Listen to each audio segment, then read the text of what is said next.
ಈ ಎಣ್ಣೆ ಸ್ನಾನ ಎಲ್ಲ ನನಗೆ ಇಷ್ಟ ಇಲ್ಲ, ನಾನು ಬರ್ತಾ ಇಲ್ಲ. ಏನ್ರಿ ಹಿಂಗೆ ಹೇಳ್ತಿದ್ದೀರಾ? ಅಪ್ಪ ಅಮ್ಮ ಕೇಳಿದಾಗ ಹೋಗಿ ಬರ್ತೀನಿ ಅಂತ ಅಂದ್ಬಿಟ್ಟು ಇವಾಗ ಹಿಂಗೆ ಹೇಳ್ತಿದ್ದೀರಾ? ಇದು ಯಾವ ನ್ಯಾಯ? ಆಯ್ತು, ಅನ್ಯಾಯ ಅಂತಾನೆ ಅನ್ಕೊಳ್ಳಿ, ನಾನು ಬರಲ್ಲ. ಸರಿ, ಮತ್ತೆ ಅವ್ರು ಕೇಳಿದ್ರೆ ಅವ್ರಿಗೆ ಇಷ್ಟ ಇಲ್ಲ, ಅವ್ರು ಬರಲ್ಲ ಅಂತ ಬಿಡ್ತೀವಿ. ಹಂಗ್ಯಾಕ್ರಿ ಹೇಳ್ತೀರಾ? ಮತ್ತೇನು ಹೇಳಿ? ಅವ್ರಿಗೆ ಈ ಎಣ್ಣೆ ಸ್ನಾನ ಎಲ್ಲ ಅಭ್ಯಾಸ ಇಲ್ಲ, ಅವ್ರಿಗೆ ಇದೆಲ್ಲ ಹಿಡ್ಸಲ್ಲ, ಏನೋ ಹೇಳಿ ಅಡ್ಜಸ್ಟ್ ಮಾಡಬೇಕು. ಇಷ್ಟ ದಿನ ನಾನು ಅಡ್ಜಸ್ಟ್ ಮಾಡ್ಕೊಂಡಿಲ್ವಾ? ರೀ, ಎಣ್ಣೆ ಸ್ನಾನ ಅಂದ್ರೆ ಚೂರು ಎಣ್ಣೆ ಮೈಗೆ ಹಚ್ಚೋದು, ತಲೆಗೆ ಹಚ್ಚೋದು ಅಷ್ಟೇ. ಅಂದ್ರೆ ಶರ್ಟ್ ತೆಗೆದು ಕೂತ್ಕೋಬೇಕಾ? ಇನ್ ಹೆಂಗ್ ಎಣ್ಣೆ ಹಚ್ಚೋದು? ದೀಪು, ಅಳಿಯಂದಿರನ್ನ ಬೇಗ ಕರ್ಕೊಂಡ್ ಬಾಮ. ಹಾಮ ಬರ್ತಿದ್ದಾರೆ. ಯಾರು ಬರ್ತಿಲ್ಲ ಅಮ್ಮ. ನೋಡಿ, ಬರ್ಲೇಬೇಕು, ಬನ್ನಿ. ಅದೇನಾಗುತ್ತಾಗೋಗ್ಲಿ, ನಾನು ಬರಲ್ಲ, ಹೋಗ್ರಿ. ನೀವ್ ಬರೋವರೆಗೂ ನಾನು ಎಲ್ಗೂ ಹೋಗಲ್ಲ. ಆಯ್ತಿಲ್ಲ, ನಿಂತ್ಕೊಳ್ಳಿ.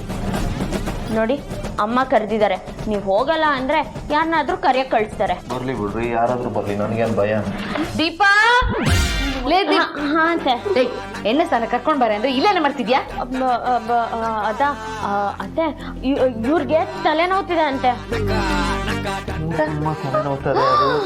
ತಲೆನೋವು ಹೊಟ್ಟೆಲಿದ್ಯಾ? ತಲೆನೋವು ಬಂದಿತ್ತು, ಈಗ ಹೊಟ್ಟೆ ನೋವು ಬರ್ತಾ ಇದೆ. ರಾತ್ರಿ ಕಣ್ ತುಂಬಾ ನಿದ್ದೆ ಮಾಡಿ ನೆಮ್ಮದಿಯಾಗಿ ಅಂದ್ರೆ ಮಾಡಿ ಮೇಲೆ ಹೋಗ್ಬಿಟ್ಟು ಜಾಗರಣೆ ಮಾಡೋದ್ ಬೇಕಿತ್ತ ನಿಮ್ಗೆ? ಒಳಗ್ ನಿದ್ದೆ ಬರ್ತಾ ಇರ್ಲಿಲ್ಲ ಅಂತ ಹಂಗೆ ಆಚೆ ಹೋಗಿದ್ದೀನಿ. ನನ್ಗೂ ಅಷ್ಟೇ, ಮೊದಲನೇ ರಾತ್ರಿಲಿ ನಿದ್ದೆನೇ ಬಂದಿರ್ಲಿಲ್ಲ. ನಮ್ಮ ಯಜಮಾನ್ರು ನಿದ್ದೆ ಮಾಡಕ್ಕೆ ಬಿಟ್ಟಿಲ್ಲ.